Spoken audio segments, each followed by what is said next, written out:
जब दिन में सूरज अपने अरूज पर होता है तो इसकी रोशनी से जमीन का एक एक कोना रोशन हो जाता है। फिर आहिस्ता आहिस्ता दिन खत्म होना शुरू होता है, शाम आ जाती है और फिर आखिरकार हर तरफ अंधेरा छा जाता है। क्या आपने कभी ये सोचा है कि अगर दुनिया में हर तरफ अंधेरा हो जाता है तो स्पेस में अंधेरा क्यों नहीं होता? स्पेस में हमें स्टार्स रोशन क्यों नजर आते हैं और इनके पीछे हमारी कायनात ब्लैक क्यों नजर आती है? आखिर हमारी कायनात ब्लैक क्यों है, ये आप जानोगे आज की इस वीडियो में, तो पूरी वीडियो वॉच कीजिएगा। सबसे पहले बात करते हैं अल्बर्ट्स पैराडॉक्स की।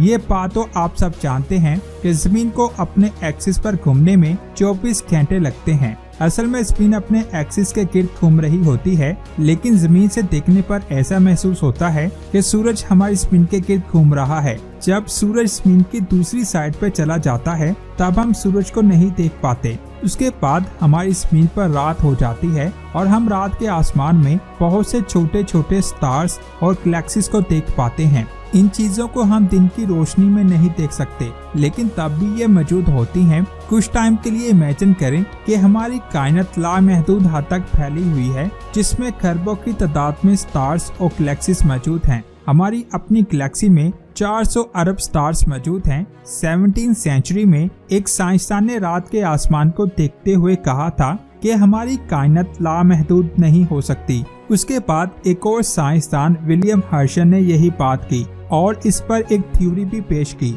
जिसको अल्बर्ट्स पैराडॉक्स कहा गया। इस मॉडल में कायनात के प्रिंसिपल को डिस्कस किया गया, जिसमें उन्होंने कहा कि कायनात हर जगह से एक जैसी है। आप इसको कायनात के किसी भी कोने में जाकर मेजर कर लें, ये आपको एक जैसी नजर आएगी। इसमें हर जगह स्टार की डिस्ट्रीब्यूशन भी एक जैसी है। इसके अलावा ये भी कहा गया कि कायनात में स्टार चाहे जिस डायरेक्शन में हो, उनकी लाइट कभी न कभी जमीन से जरूर टकराती है और इन स्टार्स की सरफेस भी इसी तरह रोशन है जिस तरह रात को आसमान में हम इनको जमीन से देखते हैं। अब सोचने वाली बात यह है कि इन स्टार्स की रोशनी की वजह से हमारी कायनात का बैकग्राउंड रोशन क्यों नहीं होता, वो ब्लैक क्यों है? जब अल्बर्ट्स नाइट स्काई को अज्यूम कर रहा था तो अजम्पशन के दौरान उसको पता चला कि स्टार्स के दरमियान जो गैसेस होती हैं वो स्टार से निकलने वाली रोशनी को ऑब्जर्व कर लेती हैं और वो इस तरह से लाइट को ऑब्जर्व करती हैं कि लाइट स्पेस में जाकर एक पैराडॉक्स बन जाती हैं। आज हम ये जानते हैं कि ये साइंसदान गलत सोच रहे थे।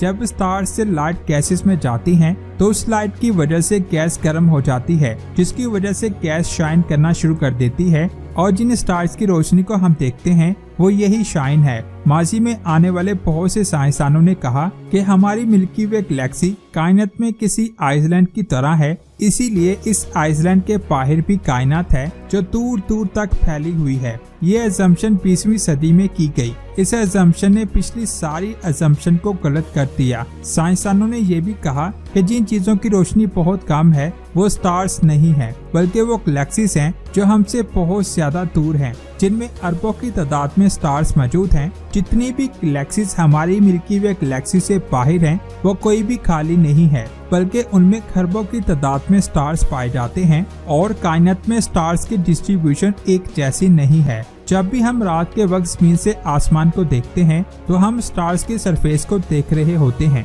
ये स्टार्स हमसे बहुत ज्यादा दूर हैं। ये दूरी इतनी ज्यादा है कि हम लाखों सालों का सफर करने के बाद भी वहाँ नहीं जा सकते। जमीन और इन स्टार्स के दरमियान डिस्टेंस को हम लाइट ईयर कहते हैं। एक साल में रोशनी जितना सफर करती है उसे लाइट ईयर कहते हैं। इन स्टार से जो रोशनी निकलती है वो एक सेकंड में 3 लाख किलोमीटर का सफर तय करती है और किसी भी स्टार की रोशनी को जमीन तक आने में 10 की पावर 23 ईयर लगते हैं। आज तक कोई भी स्टार इस फासले को तय नहीं कर सका, यानी रोशनी पूरी कायनात में ट्रेवल नहीं कर सकती, जिसकी वजह से हमें कायनात ब्लैक नजर आती है। लेकिन जब हमारी कायनात बनी थी तब ये ब्लैक नहीं थी। तब कायनात का आसमान ऑरेंज कलर का नजर आता था, क्योंकि उस वक्त कायनात का साइज बहुत छोटा था और इसमें मौजूद स्टार्स और गैलेक्सीज एक दूसरे के बहुत ज्यादा करीब थे और इस वक्त कायनात में बहुत ज्यादा रेडिएशंस भी थी, जिससे हमारी कायनात बहुत ज्यादा रोशन थी, जिसकी वजह से कायनात का कलर ऑरेंज था।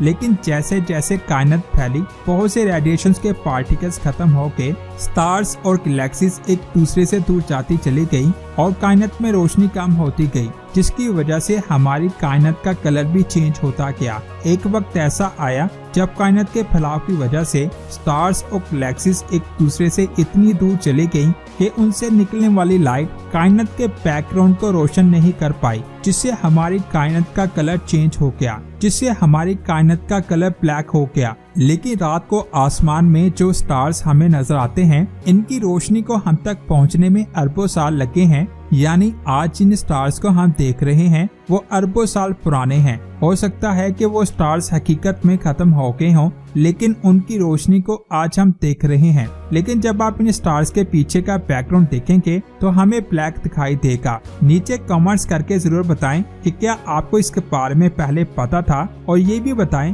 कि आज की ये वीडियो आपको कैसी लगी। मिलते हैं एक और अमेजिंग वीडियो में। अपना बहुत सारा ख्याल रखें। अल्लाह हाफिज।